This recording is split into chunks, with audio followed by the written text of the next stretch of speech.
Hey there, and welcome. If you've ever found yourself just staring at a sentence, wondering if you should say at the store or in the store, well, you are in exactly the right place. English grammar can sometimes feel like this giant, confusing maze, but today we're going to find a nice, clear path through some of the trickiest parts. Let's dive in. So does this look familiar? Yeah, these tiny little words, we call them prepositions, can be a huge headache, right? Should you meet your friend at the hotel or in the hotel? Are you getting on the bus or in the bus? You know, they seem so small, but getting them right is one of the biggest keys to sounding really natural when you speak. Now, here's the good news, okay? In just a casual, everyday conversation, even if you happen to use the wrong preposition, native speakers are almost always going to know what you mean. No big deal. The real trouble starts when things get a bit more formal, and especially on tests. That's where a tiny little mistake can actually cost you points.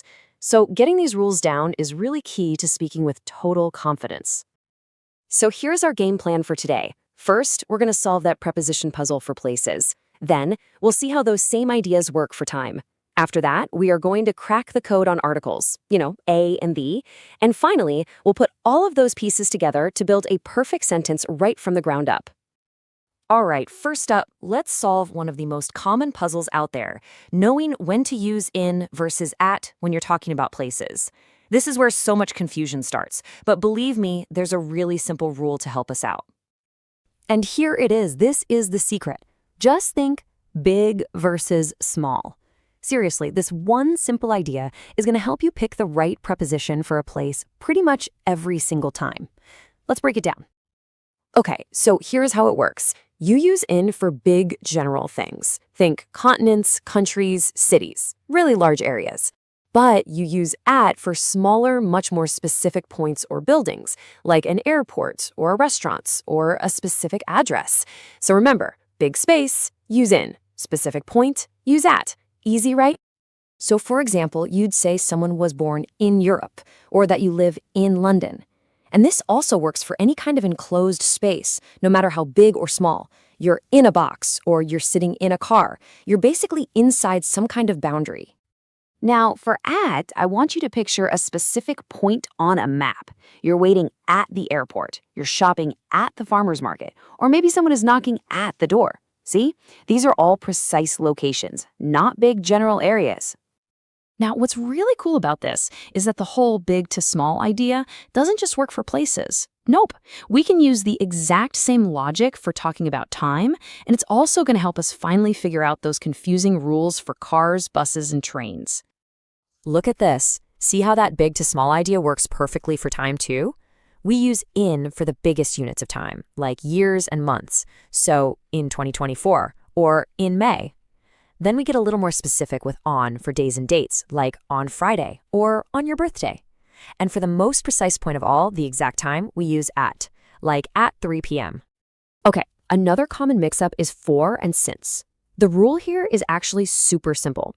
For is all about measuring a period of time, like I've been waiting for 2 hours. Since, on the other hand, tells you the specific starting point of that time, like I've been waiting since 10 o'clock. So one is a duration, the other is a start time. All right, what about being in a car, but on a bus? It feels kind of random, doesn't it? But there is a fantastic little trick for this. All you have to do is ask yourself one simple question. Can I stand up and walk around inside? And here's the rule. It's so simple. If you can't stand up inside, you get in it, like in a car or in a taxi. But if you can stand up and walk around, you get on it, like on a bus, on a train, or on a plane. It's an amazing little trick that works pretty much every time. Next up, let's talk about articles. Getting a and the right is honestly one of the biggest steps you can take to sound more like a native speaker. And the good news is the main rule is actually pretty straightforward. So here's the main difference. A or an is used for any one thing from a group, like saying, I want to get a dog. It's general. But the points to a specific one. I love the dog, meaning the one we both already know about. It's really just the difference between general and specific. This example just shows the rule perfectly. The very first time you talk about the party, it's just a party. It could be any party in the world. But as soon as you've introduced it, anytime you mention it again, it becomes the party, because now we both know exactly which one you're talking about. And here's an easy one for you. If there is only one of something in the world, you always use the. We don't say a sun, because there's only the sun. It's the same for the moon. This also works for unique things in our culture, which is why we'd say the Simpsons and not a Simpsons. You know, sometimes the best article is no article at all. This usually happens when you're speaking in general terms. So you don't like the bloggers, you just like bloggers as a general group. You don't drink a milk, you just drink milk. This same idea applies to most countries, languages, and meals. Okay, so we've got our building blocks now, our prepositions and our articles. So for the final step, we need the blueprint. Let's look at how to put all of this together to build a solid, correct English sentence. You know, the basic word order in English is incredibly consistent. It's subject, then verb, then object. She, that's the subject. Smiled, that's the verb. At a boy, that's the object. If you can just keep this SVO structure in your head, you're already on your way to forming clear, correct sentences every single time. Now, I want to point out a really common mistake. When you add a describing word, like an adverb, it can never go between the verb and the object. You just can't say, they play often tennis.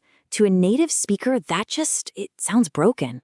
So as you can see here, you've got two great options. You can put that adverb before the verb, they often play tennis, or you can stick it at the very end. They play tennis often.